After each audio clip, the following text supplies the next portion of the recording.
Hey there, it's Dan Kenner with episode number 109 of the podcast. Today we're talking to Brady Hunsaker about pulling your reader into the world.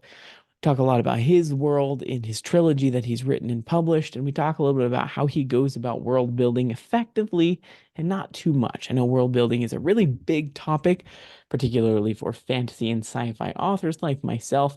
So I think you'll really enjoy that conversation. He has some really interesting perspective from his experience, as well as some things that he's learned from his readings and research. So stick around for that conversation. Oh, I failed to mention that today is March 4th, 2024. For those of you who are listening in the future, that gives you a little bit of context on timing. So, in this past week, I've been able to get back into the writing scheme, which has been excellent. I did finish the short story. I don't really have a name for it quite yet, but I finished the short story that I will be turning into Writers of the Future at the end of this quarter. I think I've given myself enough time to actually do some adequate edits. The last two times, I didn't really do any edits on it, which, I'd not recommend it. Highly not recommended. But, I needed to get them in. I did a little bit of a read through, put it through Pro Writing Aid very briefly, but this time I'm giving my editors, namely my wife and some beta readers, some time to read through it and edit it. So that is very good. I'm really happy with how it turned out. It's a little bit different than I expected. It's more of an urban fantasy, which I've never really tried my hand at, to be completely honest with you. And, it has some not necessarily religious, but it has some like light and dark themes, moral themes from like a religious standpoint. So a very interesting perspective on that. And, it's something that eventually it will either give away free or maybe I'll package it up.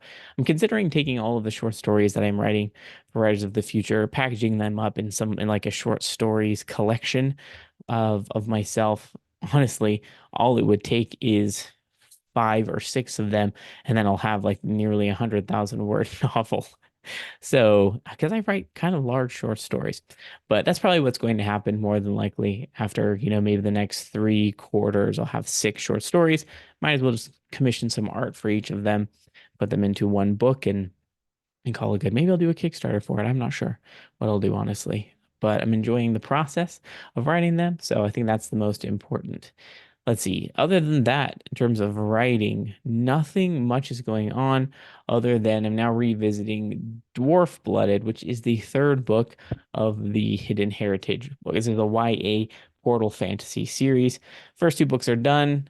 First one is even edited by a line editor, but moving on to the third book and really enjoying where I'm going with this so far.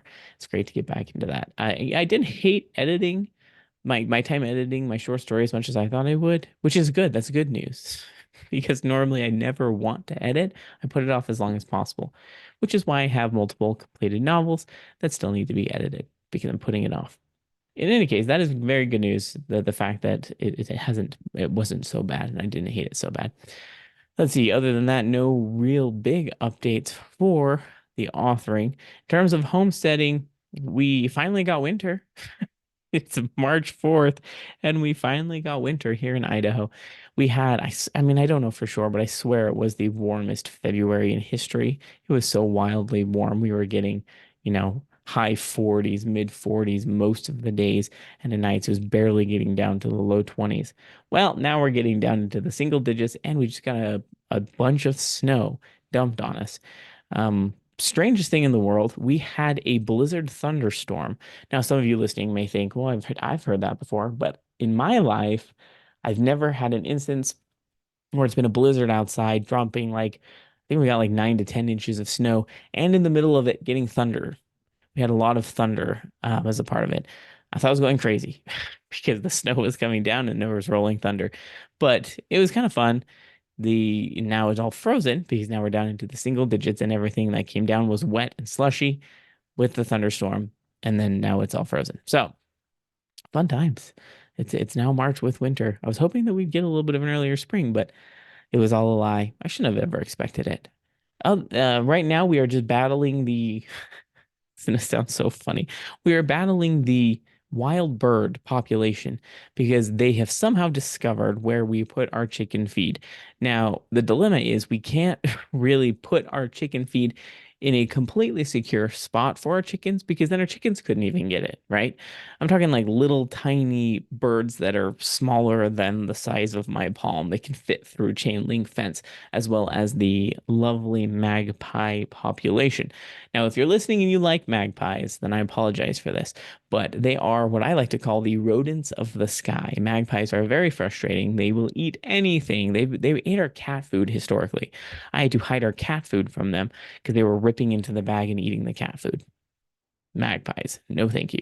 But right now, the magpies and those very little teeny birds, every time I go put food in there for the chickens, of course, the chickens aren't going to fight for it. The birds are birds, right? They all just probably 30 or 40 little teeny birds fly in, and, a handful of magpies will fly in and they'll eat the chicken food with the chickens.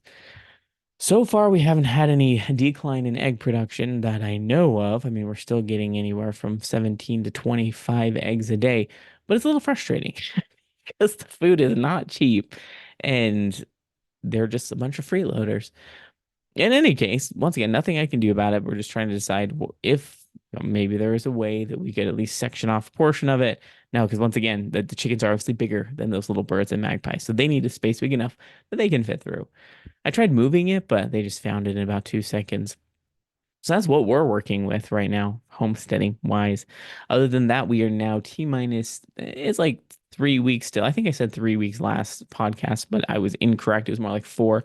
We're T minus 3 weeks out from babies being born. The goat babies, I should clarify. No, my wife's baby is not coming out in 4 weeks, hopefully not at least.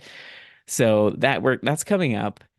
And I think we're mostly ready. We do need to get a few more supplies. We went through a lot of paper towels last time, and I mean we use actual towels which we wash and reuse, but there's some things that paper towels just need to clean up. We won't go into any details because you probably don't want to hear that. In any case, looking forward to that. Once again, hoping that it goes more smoothly since they have had their supplements. But on the human baby, this is not homestead related. We did have the 20-week scan of our human baby last week, and everything is looking good, which we're always grateful for. I don't think we have any pre-existing conditions or any concerns necessarily, but it's always heartening to see that everything is growing normally. It's a little funny. They actually did the measurements for our baby and said, your baby's actually measuring bigger than usual, which is unsurprising. 6 out of 6 of our children have been quote unquote large. Our smallest baby was 8 pounds and 9 ounces, smallest baby. And the ultrasound tech said her biggest baby was 9 pounds. So I think it gives you a little bit of an idea scale wise of our children. And our biggest was 11 pounds. That was our fifth child. Yes, 11-pound baby, believe it or not. Regardless, we were unsurprised to see that this baby is in like the 98th percentile so far at 20 weeks in terms of sizing of all the parts. It's just what it is. In any case, it is a boy. We're very excited that it's a boy. We haven't had a boy baby in 6 years. So my wife is all giddy and wanting to go buy some new boy clothes because what we have is kind of ancient. But we'll still use the stuff that we have. We're practical enough. But it's always fun to get some new outfits. Let's see. I believe those are all the updates so far for me and my family. So we can go ahead and shift over to the interview portion of the podcast.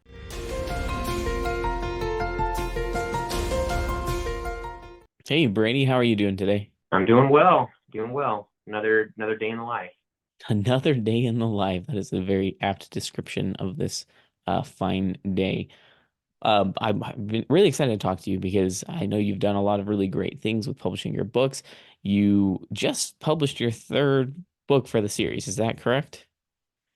That's correct. Yeah, I just Recently-ish. published it in December. Crazy how fast time goes. I'm curious to know how long have you been writing and publishing? So I've been writing since I was 11 years old, but and I've probably written 6 or 7 books now, but I didn't publish until 2023 after I kind of decided I wanted to just give it a whirl. TikTok encouraged me. Okay, so TikTok preceded your publishing intent, or were you hoping to publish and then TikTok just kind of got mixed into it? Yeah, good question. I was actually I've always intended to publish, and I've always wanted to be like an author. That's kind of been the goal since I was 11, but just didn't have a whole lot of confidence in some things, right? So there was a lot of confidence issues, I guess. And then I had done some querying with like some older book I had done, and then I was like, yeah, it wasn't really that good. And so I kept writing new books and thinking, okay, this one's better, this one's better. Maybe the next one will be the one I'll publish or something, right? So I kept doing that kind of thing. And then I was taking like a writing course online from David Farland. Has like Yep. a writing course online. He does this thing called Apex Writers. Well, he just passed away last year, but he had this course for that, and I was studying that. And somebody in this like group in that mentioned TikTok, and I had never thought that books on TikTok would be a thing. And so I was like, oh, okay, well, I guess maybe that's a good reason to check it out. So I hopped in and started making videos. Got quite a few followers. Would do some good like snippets of my book and stuff like that. And kind of realized like the main thing that scared me about indie publishing was like just the time involved with that. I was like, I don't want to have to like market and do all that stuff. And but then I realized I was doing that already anyway. So I was like, I can just keep doing the same stuff I'm already doing. It's not going to be like an extra load. So yeah, so then I was just like, cool. Well, I guess I can just do it then. So decided to just publish a book I'd already written. It was like, yeah, so I just published that book and started writing the next book in the series, and just did a whole new thing that way. So that was kind of where I got my encouragement from.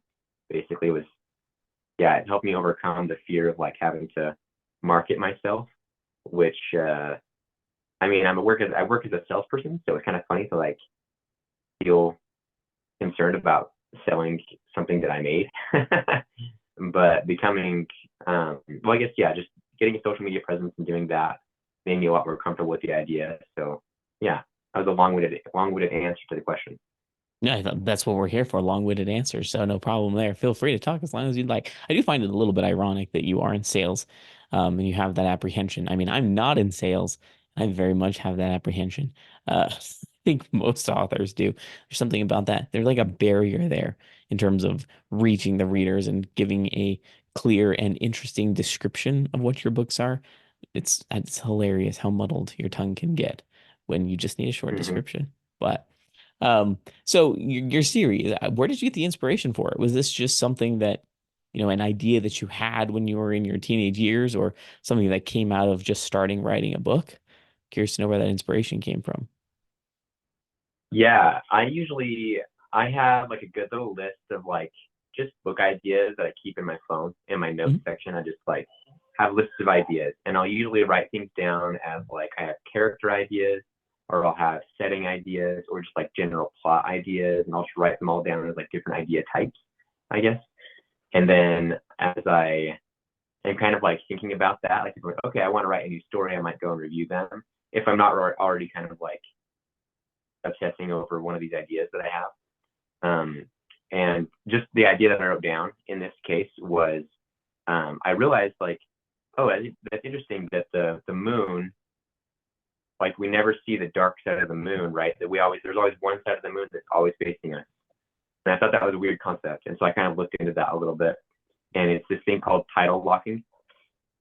So it's where usually the orbital body is usually kind of close to the primary body, right?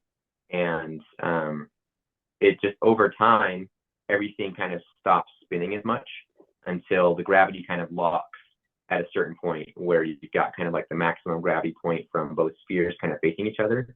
And then they're just stuck like that, right? So as it rotates, they just rotate at the same rate, essentially. And I was like, that's kind of cool. What if there was a planet like that?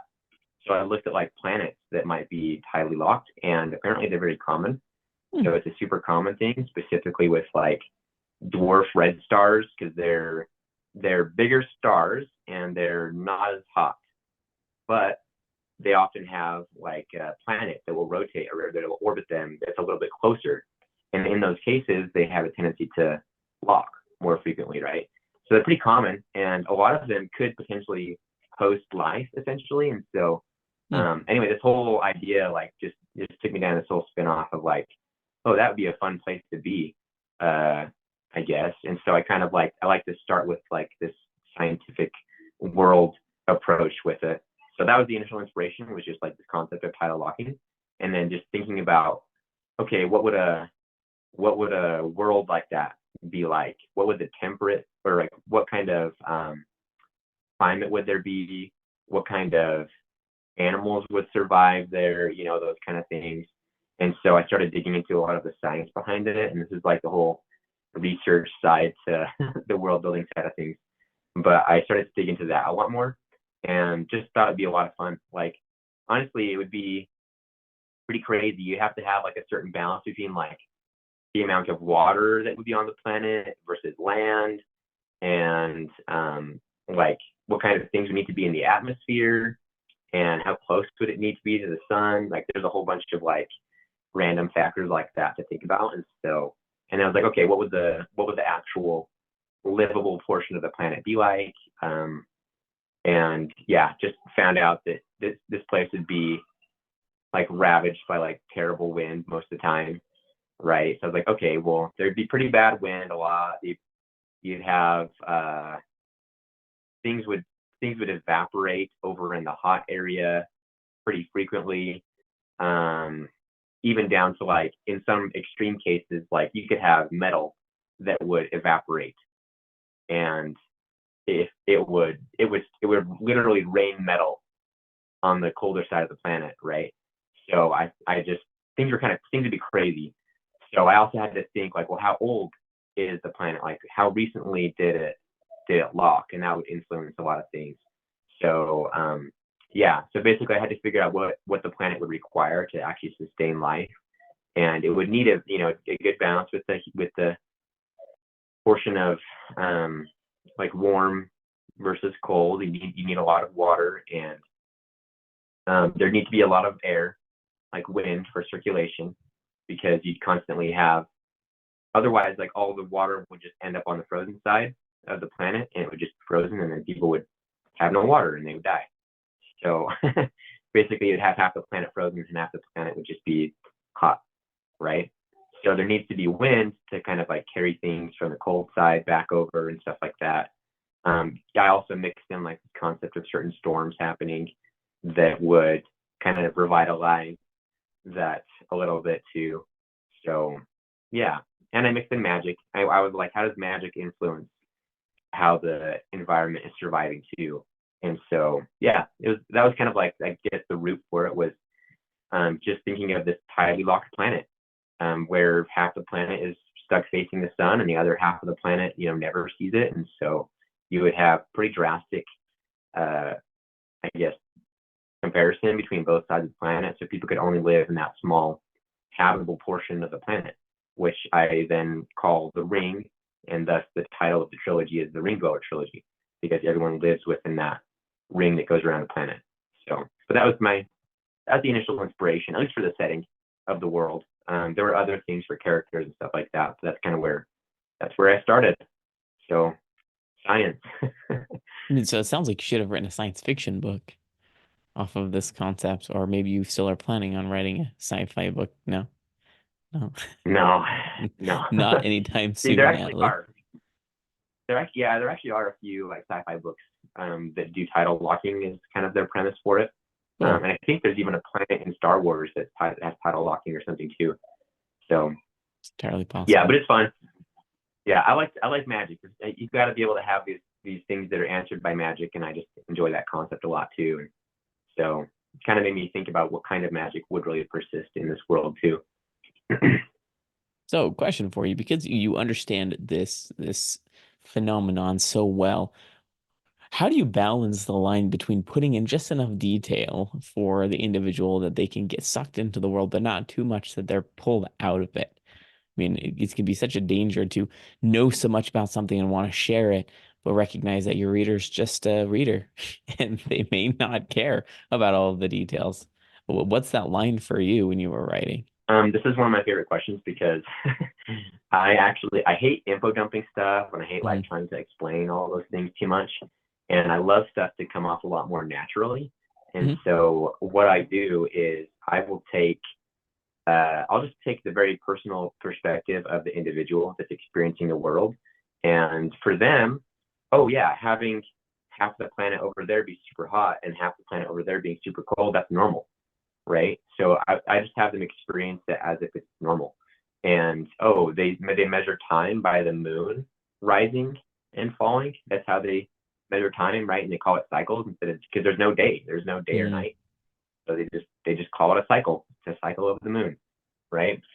So just coming up with like just having to naturally see that, oh, hey, the moon's coming up, right? They'll just mention that, or like, oh, it's a new cycle or whatever, right? Or um yeah, they just experience things naturally.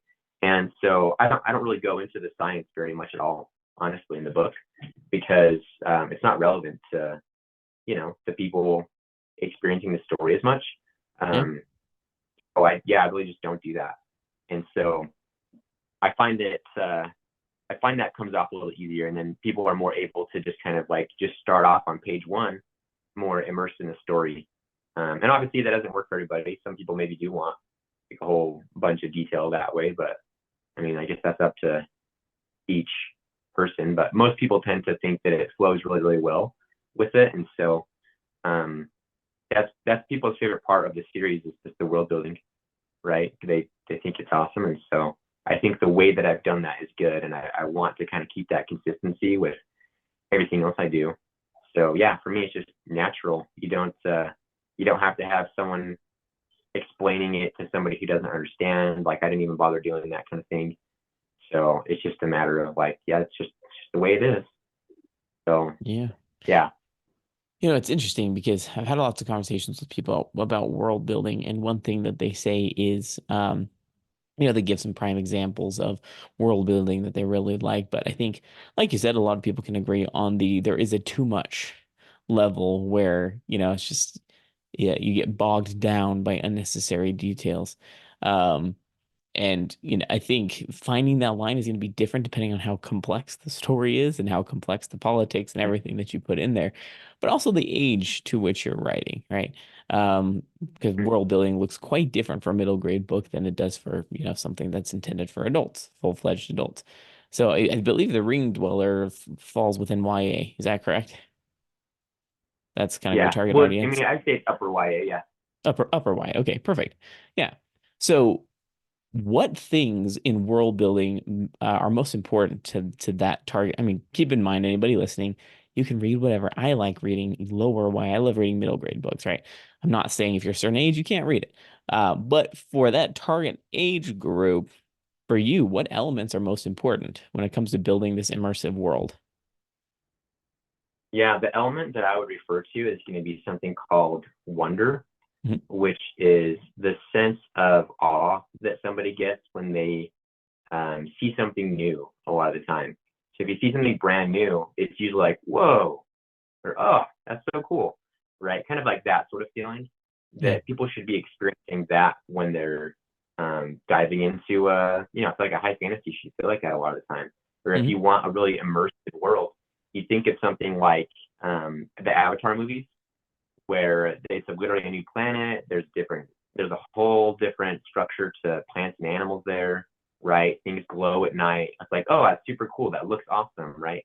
So they kind of convey this cool world visually, right? So we got to try and do that same thing with world building in a textual manner. So uh, what would inspire awe in these senses? What would then create wonder for them? And I think it's just being exposed to something new, right? Oh, this is new. This is interesting. This is unique. This is something I haven't seen before. So I think it's just including some elements of things that people might not have seen before.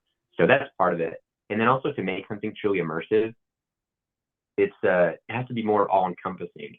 One thing that made like Harry Potter super good, right? And that kids loved Harry Potter because it was so immersive. Everything was magic, right?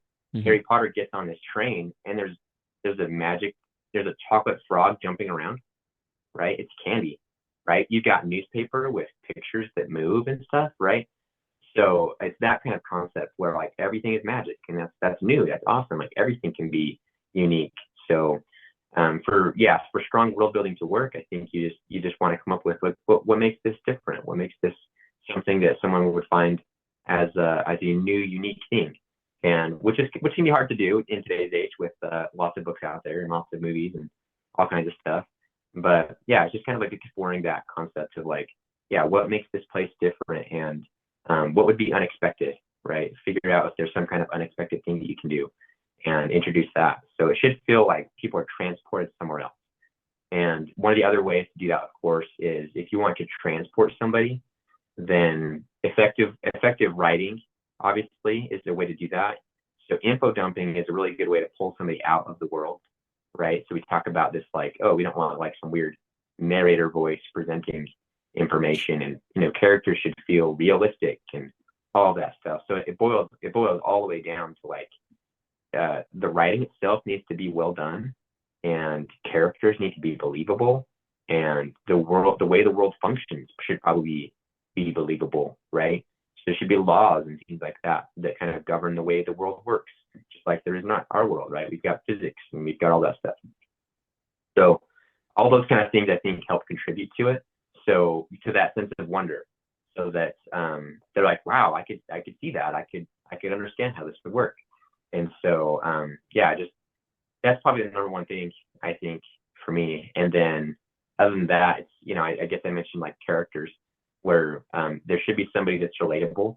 And so yeah, having someone that you can connect with and that they have real emotions and all that kind of stuff, those are things that also help immerse people, because that establishes reality a lot better. Because you want someone, especially when you're doing like a completely different world that's not Earth, right? And there's different concepts that don't exist here, then you need to have people rooted in that somehow. And if they don't believe in your character as being a real person, right, with like real emotions and real flaws, and and they should be dynamic people, right? If you establish real people, then the reader gets to connect with that more on an emotional level. Mhm. And that makes, I mean, emotions are real. You can experience real emotions while reading and all that stuff, even if it's completely fake, right? So it's being able to do that kind of stuff so that the reader experiences those. So, and that can be accomplished in a million ways, right? But those are some of the things that I think matter the most. Is like make sense somehow, right? Even if magic is the answer, like explain. They need to know why. There needs to be a why behind that, or they need to be able to connect to the characters, and the characters can help them establish, this as being a real place that they can experience emotions in. And so, yeah, having some kind of emotional engagement is always going to be important with that too, as well as creating that immersive world by engaging more than just a sense of visual, right? Which I think is super common, is that people will just um, display the world, and just say, yeah, there are trees and they're green, but like, well, what did they smell like, or what did the ground feel like that they walked on, stuff like that. So being able to engage that other stuff too also helps kind of plant them there a little better. But those are the kind of things I think matter a little bit more when trying to create a unique world, I guess. Mhm. Yeah, I mean, you brought into there the senses, and um, when I'm reading and writing, I love to get a sense of the world from, all of this, all the different senses, smells in the air, the feeling of the air, whether or not, it's moist or whatnot. I just said a word that people probably won't like. If you hate that word, sorry I said it. Um, but apparently people don't like the word moist. Regardless, those senses, I think, and the reactions of the characters to the world help the reader get a sense of what's normal versus not normal, which is also very good for, drawing them in, right? Maybe they notice something, they experience something or feel something that's like, oh, it's this way every day, and you've just gotten used to it, versus they experience something, smell something, it's like that's irregular. It can be, it's a way to build the world as a part of what's coming within the story. And I always appreciate those, because it's easier to imagine too, because like you said, you've got this character you're relating to, and they're experiencing this world. It's almost impossible not to put yourself in their shoes when you're reading sensual descriptions about everything, right? It's just like, oh, I can almost feel it. I can almost, smell it. By the way this is described, it just makes it way more engaging and fun, rather than the air was humid. It smelled horrible, just like this description, non-reactionary world building. So I agree. I think that does help bring the reader to it. And it's more fun too. So if you don't mind me asking, because you described a lot of really important things, however, are you a plotter or a discovery writer generally when you're putting your books together? Both. That's Both. the thing. Great. So Yeah, I that's think awesome. naturally I'm a discovery writer, like Mhm, or so yeah, just kind of like I like to figure stuff out as I go. But I have found that if I want a better story, that I need to outline it better. mhm. And so I should be able to answer a few core questions before I start, and I think that helps. But again, I obviously I think I discover my character a little more as I'm just writing Yeah, sometimes. So that's kind of important. So a little bit of both, but I usually will map out certain points that are important, and then just make sure that I hit those points is kind of where I go, and then just carry along from there. Because also I don't like to edit, so yeah. I don't like to revise, and so if I can do the best possible in the first draft, that's the important part for me. Yeah, absolutely. I think, it's there are some authors that really like to revise. I'm not one of them either. So I I agree with that sentiment. But yeah, I mean, obviously everybody writes differently. There's no right or wrong way to write. Everybody's generally on the spectrum between discovery writing and plotting. Just, the way you described certain things working together and characters experiencing the world. It almost felt like you knew had a pretty good sense of the way the world would be prior to writing, and maybe I'm incorrect in that. Maybe you didn't know as much until you started writing it.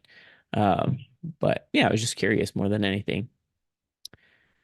But Yeah. Well, I'm gonna say like an example is I'm working on like a new series, mhm, and I'm I'm basing it off of rather than like a scientific idea or whatever yeah, with just like a locking.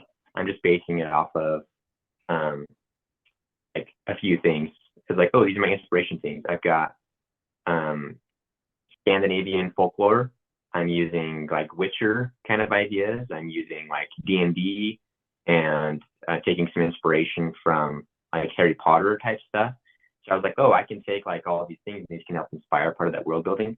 And so part of that for me, like if I want to establish the world, is I'm like, okay, well, how does the naming structure work? How do the cultures work? mm, If I have different nations, like what kind of nation is this? Like where, what kind of things are like are part of their culture? And so I do think about all that kind of stuff beforehand. And so I've been drafting a lot of that too. That's why it took me so long. Like I've been doing this for about 2 months now, as I'm preparing it, and that's more time than people usually spend between books, right? But yeah, so I've been doing some world building stuff for a little while on that. But I think that's great. I think it's a lot of fun for me because once I can establish something that I could really immerse myself in, then I feel like that the writing comes a lot more naturally. I understand the laws that kind of govern this world and all the different playing parts, I guess. So, but anyway, that's just again, it comes back to a lot of that. You talk about, I don't, I guess I don't want to discover some new rule about the magic like by book two. yeah. I feel like I should probably know some of that stuff ahead of time, which doesn't always happen. I'll still discover some stuff, but I want to have like a good framework for all of that so I know how everything fits in properly. It just reduces plot holes and things like that that might inevitably come up otherwise. Well, you don't like dealing with plot holes? They're so fun to fill in. Yeah, No, yeah, I don't want to definitely do not. that. Yeah, I mean, it's interesting the way, I mean, that's why I think it makes sense why a lot of people are. I mean, I've met some pretty heavy plotters before. Pretty incredible the amount of details some people put into their planning. I'm not that way. Um, but, it's pretty incredible how the brain manages to keep everything ordered and also manages to surprise you with some things, right? You Mm, think you understand about something, magic system or the world, and suddenly you're writing and there's a surprise like, okay, well, there is a new parameter to this situation, this political situation and or magic system that I was not prepared for. I guess I'm now working with it moving forward. You just have to account for mm. that. So I find that part of the process really fun though. Almost discovering the world as you're writing it, and then, it just builds out. It's particularly challenging in series though. Did you find yourself struggling to keep consistency between the three separate books? Or not so much? No, Good, actually, yeah, I thought it was pretty good. In fact, writing the second and third books was so much easier, like just good. a gazillion times easier. And man, I feel kind of, I'm like kind of sad that I I like finish the series, I almost just want to like go back and write another book in that world just because like it was so easy to do that. Um, yeah, because I feel like I already know all the rules and everything like that, so it's like harder to mess up, and it's like the words go a lot faster, right? So anyway, that's how I feel. Well, then go back and write another one. No, I actually intentionally ended I will eventually maybe. So yeah, someday, someday when we get through all of our story ideas. Ha ha, joke. yeah, right. Um, there's way too many to write. No, I intentionally left the last book of the Light Bearer Chronicles open to give myself room to write another one because I recognized about midway through the third book that I wasn't quite ready to say goodbye to this, but that arc is done. It's Mm, completed. I already have ideas for the next probably trilogy.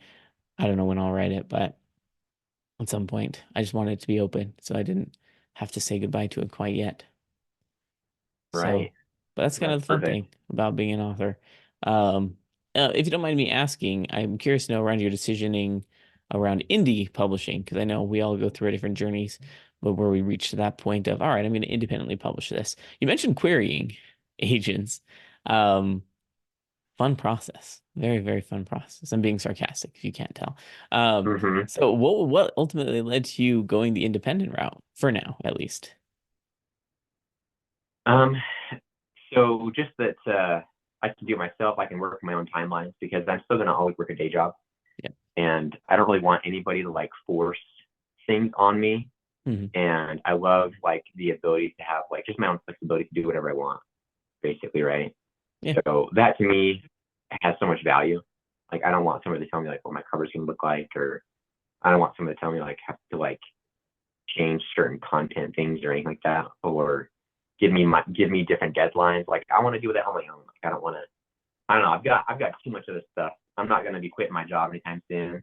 You know. So like yeah, I'd rather work within my own. I want to control all that framework, and I like to feel the fruits of my own labors, essentially. So like I can sell my own signed copies. I can do whatever I want. If someone wants a free book, I can send them a free book. Like I can do whatever, right? So I think it just allows me a lot of flexibility to pretty much, yeah, just do whatever I want. So it's my Mhm. own business, and I like the business side of things. So yeah, I don't know. It just became more and more and more appealing as I like looked into it, as opposed to traditional. So yeah, I like it. Good, because you're doing it. So I've Yeah, heard of a lot of people that, they go bounce back and forth between trying both, and there's nothing wrong with that. I mean, you don't know until you give it a go, but a lot of the same reasons why right. I decided to go the independent route. Also, I would rather be writing books than query letters is what I determined relatively Oh my quickly. gosh. I, Yeah. I wrote two query letters, and before I even heard back from them, I was like, I'm not doing this. I'd rather write books. It's just more fun. It's a much more enjoyable experience, and I know where my target is as an independent author. I can hit that target without being dependent on somebody else. So it's just I like having everything in my control. It's just a much better experience, and I since I decided to independently publish in 2020, I've written, I want to say 13 books now. I haven't published that many, but I've written that many. And I know for sure if I had been querying, I would not have written that many. So it Mm, makes way more sense, at least for me. Now, anybody listening who's yeah. looking into traditional publishing, great. I don't have a lot of advice on querying. I do have traditionally published authors join me on the podcast. So yeah, Mm. it just depends on what you're looking for. So, for you, what has been the most difficult part of writing the books, world building, first of all, and then second of all, what has been the most difficult part of post publishing? Those are two very different questions. So let's start with the world building in terms of difficulties. Yeah, just research and making sure things are consistent because Mhm. yeah, sometimes people can I know readers can be critical on things if like some stuff doesn't make sense. So I think it's just important to like wrap some stuff up there, Yeah. basically. Um yeah, like I have another book I've written that I plan on publishing later this year. And the first after like my first couple drafts or whatever, and I had to go read it, a lot of the world building was super confusing. So Mm. I like went back and had to like redo a bunch of stuff and like make it I had to do the cheater method, I feel like, which is like take somebody from our world and put them in that world. And then so everything's new. So then they experience everything new. And so they can point out like this stuff that's different, or they can try to make sense of things because the way that I was trying to make it work, like people were just confused. Like they don't have electricity, but they have stuff that works like electricity, kind of. Hmm. And so like there was just this confusion behind that. So like, yeah, making sure you establish those things and like follow through with them well, and have somebody make sure that they're explained properly. Like, yeah, that's kind of been like the hard part with that one. So like I'm doing some cleanup basically. Well, I've already done some cleanup, but like I still have more stuff to kind of fix with that one as I did a second round here of readers basically. So that's probably the hardest part there with that. I think it's just making sure that things are consistent and make sense to the Hmm. reader. That's why I tried to take a break from my writing. From a specific story, I'll finish the story and then I'll let it sit for honestly months sometimes while I write something else. 'Cause by the time I come back to Mm, it, I have honestly forgotten most of what the story was like, the world building was like, and come with a fresh perspective. That works for me. May not work for someone else, but yeah, when you have written something else, you kind of forget what the other book is about. yeah. So it helps to be like, that doesn't make any sense. Now, in terms of post-publishing, what has been the most difficult part of just anything, marketing, selling, organization, after you've published your books? I think there's an overall consensus among all of us indie authors that marketing is the hard part. But you like Um, it. You mentioned that no, I you're don't. already. Oh, I thought you liked it. I thought you No, indicated that you liked yeah, it. marketing's the hard part. I just and what I'll say too is like I didn't have marketing in mind when I wrote the book, right? Right. I hadn't even looked into like indie publishing or doing a lot of that stuff. Um, and I had my writing structure wasn't with marketing in mind like it is. Hmm. Like I think it kind of is now. And it was before I had written that first book in this series before I'd taken any writing courses. So I had to go back and like redo some drafts and Yeah. everything like that. And so yeah. So marketing this book in particular has been kind of hard because I was like, I don't know what to market it as, right? And also indie publishing, YA fantasy doesn't do as well with indie publishing as other genres like fantasy. You could just do adult fantasy and it can do better because you're usually when you're marketing through yeah, because I guess if you look at it this way, if you look at like Amazon's list of like all the books in the top 100, like 84 of them are traditional published books, Yeah. right? Out of 100. So it's like, okay, well, the books that are getting in front of people are literally traditional books, and there's not so much indie. Whereas if you look at romance, I mean, that's all over the board, right? Yeah. So you can indie publish. Absolutely. I mean, you can make a lot more money doing indie publishing for romance, right? So yeah, so I didn't have some of that stuff in mind. So I think it just takes a little bit of practice. I feel like to get to the understanding of like, okay, now that I know how to market a book on TikTok or something, then I can engineer a book that's still my same genre. It's still what I love to write, but I can engineer it in a way that's more marketable. And I didn't figure stuff like that out until like I don't know, literally 2 months ago when I finished the series and like put it out. And I was trying some different marketing stuff because I wasn't working on a book. I wasn't doing any revisions. I was just focused on marketing. And yeah, so I was trying to refine some of that. And obviously when a trilogy is complete or a series is complete, you sell better, right? So I think December was my best selling month ever, right? And then January was my next best selling month. And so I don't know, yeah, things like that, but also like figuring out how to do quick pitches. But the idea is that you should have a quick pitch in mind before you write the book. Is like, and that's what I'm learning finally. Is like, okay, I should know my pitch, and then I can write the book, and I can based off of that. And yeah, so I'm finding that works a little bit better. So I'm thinking this new series, for instance, I'm working on, the marketing will be a lot easier because I'll already kind of establish what it's going to be. People will anticipate it coming, right? So I think it just builds you up to more success that way. And a lot of times, like the more success something has initially, the better it does in longevity, I guess, right? So or any Yeah, continuity. absolutely. Yeah, and I've learned some of those things myself as well. It always is tricky to pre-think what the pitch might be if you're not even quite sure yourself. So that's always the fun thing, but we don't have to get into Mm. that. My discovery writing is a bit heavier than a lot of other people's, but once again, we're not here to talk about that. In any case, we are running short on time. I appreciate this conversation. There's so many amazing things that we could deep dive into, particularly around marketing, because that is a hard nut to crack, to say the least. But before we end here, where can people find more information about you and your books? Oh, pretty simple. I mean, bradyhunsaker.com, and I put all my stuff on there.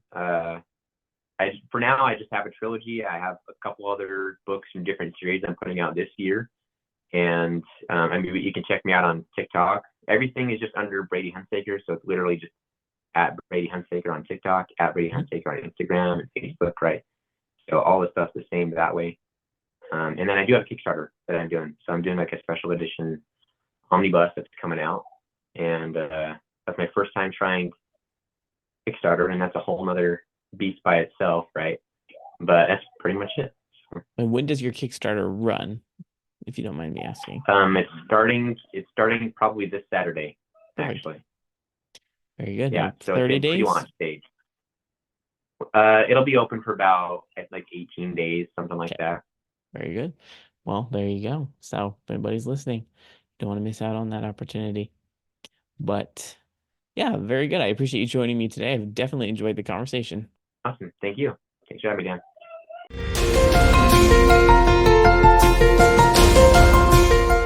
I hope you found that helpful and interesting. Talking to Brady was really enlightening and heartening because it's fun one to talk about world building. I always loved that topic, but it's fun to hear his perspective on, his scientific approach to his series. It makes me excited to build more worlds, and I hope it gets you excited as well.